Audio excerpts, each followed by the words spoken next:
One of the great teachings of the Mishnah is the idea that to save one life is to save a universe, and how precious each human life is.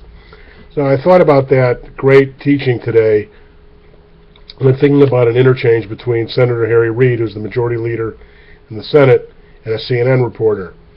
Evidently, in this whole issue about the government shutdown, there was some cancer funding for children that was stopping, and I'm not sure why it stopped or why that particular line item wasn't going through, but the House sent a bill to the Senate saying, let's at least fund this so that no single child is denied cancer treatment while we're fighting the rest of these issues. And a CNN reporter asked Harry Reid why he wouldn't support that. He said, why would I do that? We have other people having problems in other areas.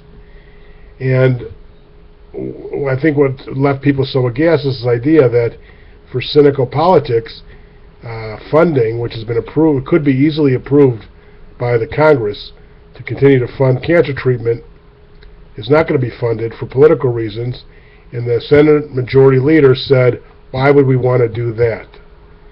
Which flies so flagrantly in the face of this teaching, to save one life is to save a universe. The money is there. The bill has been approved by the House. It could easily be approved by the Senate. I don't see how the President could not sign such a bill. Let discuss politics and the other things, but approve the cancer treatment for a kid, as opposed to the idea of, why would I want to do that? Why would I want to save a single child? Because the CNN reporter said if a single child could be saved by this bill, why not sign it? Why would I want to do that? Because of the Talmudic principle, to save one life is to save a universe. That's why Senator Reid.